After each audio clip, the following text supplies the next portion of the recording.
तीसरा, सत्य और असत्य पहचानना है। देखो, सभी बहुभुज पंचभुज होते हैं? नहीं होंगे, क्योंकि बहुभुज तो हमारे पास कई हैं। चतुर्भुज है, त्रिभुज है, षटभुज है, वो सिर्फ पंचभुज थोड़ी ना है। हाँ, ये बोलेगा भले सभी षटभुज बहुभुज होते हैं, वही बात आया जो अभी बता रहा था। सभी षटभुज बहुभुज होगा कि नहीं होगा? क्योंकि सभी षटभुज में बहुत सारे भुजाएं रहते ही हैं। सभी सम संख्या 2 से भाज्य नहीं होती, सत्य है कि असत्य? गलत। सभी संख्याएं जीरो जाता है, वो भी जाता है, सत्य है। सभी संख्याएं 2 से भाग जाएगी। अरे उल्टा पढ़ दिया था क्या मैं? हाँ, उल्टा पढ़ दिया था। तीसरा नहीं, असत्य। असत्य। सभी सम संख्या 2 से भाज्य नहीं होती, लेकिन सभी सम संख्या 2 से भाज्य होती है। 0 भी 2 से भाग चला जाता है, 2 भी 2 से भाग जाता है, 4 भी जाता है। जितना भी सम संख्या है 2 से भाग चला ही जाता है। तो ये कथन असत्य है, नहीं जाता करके बोला है वो। हो गया। चौथा और पांचवा बनाना अब। हाँ, तो 3 बताऊंगा, 2 बनाओगे। प्रश्न नंबर 4 देखो। अब दिया हुआ है कि ABCD समांतर चतुर्भुज है, कोण B 80 डिग्री है, तो अन्य कोणों के बारे में आप क्या निष्कर्ष निकालेंगे? देखो, चौथा नंबर क्या बोला है? ABCD एक समांतर चतुर्भुज है। ABCD समांतर चतुर्भुज है, और इस पर B बराबर कितना है? 80 डिग्री। तो हम इसके बाकी कोण के बारे में क्या बता सकते हैं? यही बता सकते हैं। देखो, समांतर चतुर्भुज की सम्मुख कोण क्या होती है? समान होती है। दिया है कोण B बराबर 80 अंश, तो कोण C बराबर 80 अंश होगा। क्यों? हाँ, वाह, भुजाधुन कोण, सम्मुख कोण बराबर होते हैं। इसको पूरा लिखना ना, बराबर करके। अब 2 कोण बचा है पता करने का, A और D। देखो, हम मान लेते हैं यहाँ पर कोण A को x मान लेते हैं और इसको y मान लेते हैं।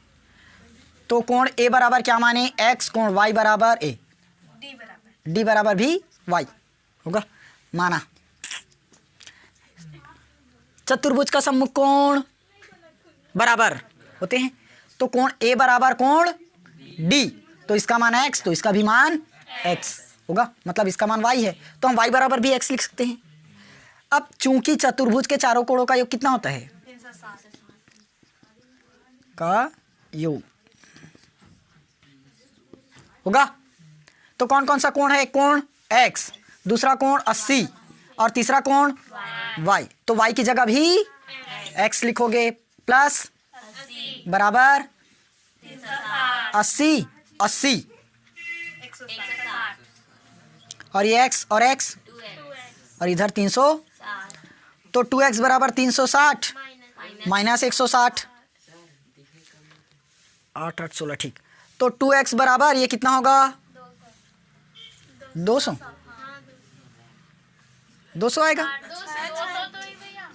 कंप्लीट। अब यहाँ से काटो तो x बराबर इकट्ठा 0 0, x बराबर 100, तो y का मान भी 100, y बराबर भी, क्योंकि दोनों ही बराबर है। तो ये लो, तो हम इससे क्या निष्कर्ष निकाल पाए? एक कोण का मान यदि 80 है तो दूसरा कोण 100, तीसरा कोण 80, तीसरा और चौथा कोण 100 होगा। पता चल गया। इससे निष्कर्ष, निम्न निष्कर्ष निकलेगा। कोण A बराबर 100, हाँ, B बराबर 80, C बराबर 180, 80, D बराबर 100। ये लो, आ गया आंसर। अगला क्वेश्चन पहुंचे।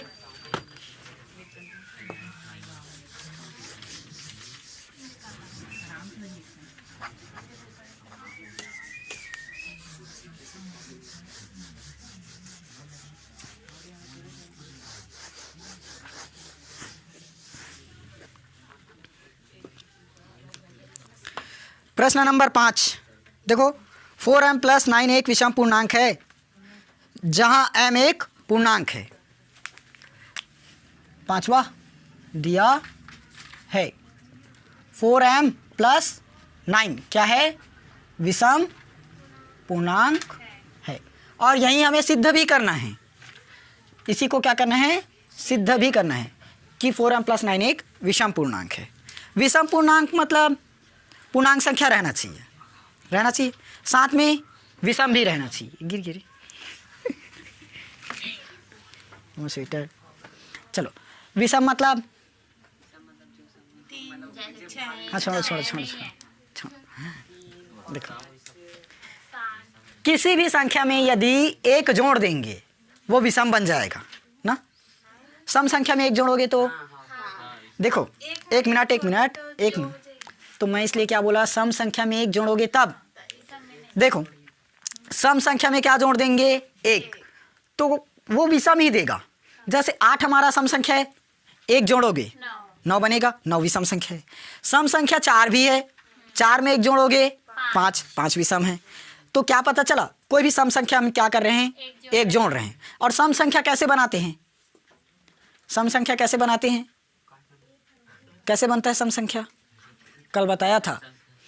किसी भी संख्या में 2 का गुणा कर दो, सम संख्या बन जाएगा, बना। अब हमने क्या किया, n कोई संख्या है उस पर 2 का गुणा किया, क्या बन गया, सम संख्या।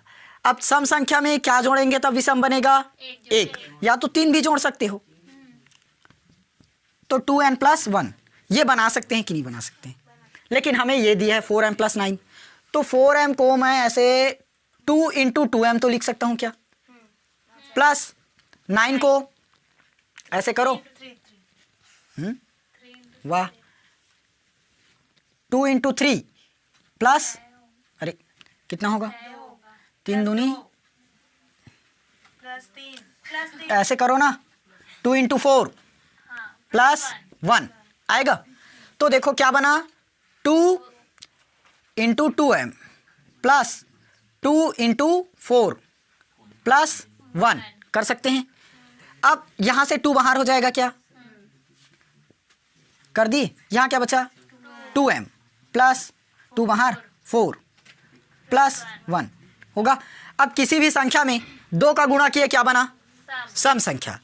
सम संख्या में एक जोड़ दिए क्या बन गया, विषम बन गया ना, हो गया प्रूफ। या तो यहाँ से ऐसे भी कर सकते हो, 2 को भी बाहर कर सकते हो, 2 को, लेकिन यदि और बाहर कर दिए, ध्यान देना यहाँ से ये मत कर देना, 2 को भी बाहर, 2 पहले से बाहर है, यहाँ से 2 और कॉमन होगा तो क्या हो जाएगा, 2, क्या बचा, m + 2, तो 2 दूनी 4, m + 2। अब किसी भी संख्या में 4 का गुणा करोगे तब विषम संख्या ही देगा +1, और किसी भी संख्या में 1 का गुणा कर दोगे, 1 जोड़ दोगे तब विषम मिलेगा। हो गया ना। तो इसको ना यहीं तक आंसर कर लेना, यहाँ तक भी सही है।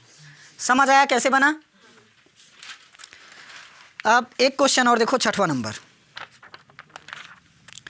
देखो निषेध का मतलब निषेध के रूप में लिखना है, कथन है, सिर्फ अब इसको ना विलोम बस बता देना है। जैसे सम संख्या है तो विषम संख्या, या तो सम संख्या नहीं है, सम संख्या को बोल देना सम संख्या नहीं है, और परिमेय संख्या है बोल दिया परिमेय संख्या नहीं है। परिमेय संख्या नहीं है बोला तो परिमेय संख्या है, समझ आया। सिर्फ हमें उसको झुटलाना है, गलत करना है। देखो मतलब 0 पूर्णांक संख्या है बोल दिया, मतलब चलो पूर्ण मिले, 0 पूर्ण संख्या है तो निषेध के रूप में लिखना है, मतलब 0 पूर्ण संख्या नहीं है, तो इसका सिर्फ चिन्ह है 1 बनेगा। देखो 6वां नंबर क्या बोला है, m अनुपात √7 अपरिमेय संख्या है, तो क्या बोलेंगे, m ये लगा दिए निषेध, निषेध का चिन्ह, m अनुपात √7 अपरिमेय संख्या नहीं है, अपरिमेय संख्या नहीं है, हो गया। दूसरा a अनुपात 6 + 3 = 9, तो आंसर क्या बनेगा, a अनुपात 6 + 3 बराबर नहीं है, हो गया ना। फिर d अनुपात और निषेध का चिन्ह लगाना मत भूलना। डी, कुछ परिमेय संख्या पूर्ण होती है, तो क्या लगाओगे? डी, कुछ परिमेय संख्या पूर्ण नहीं होती। बन गया। अब लास्ट का बनाओगे, ट्राई करोगे। हाँ, उसको ट्राई करोगे, बनाओगे।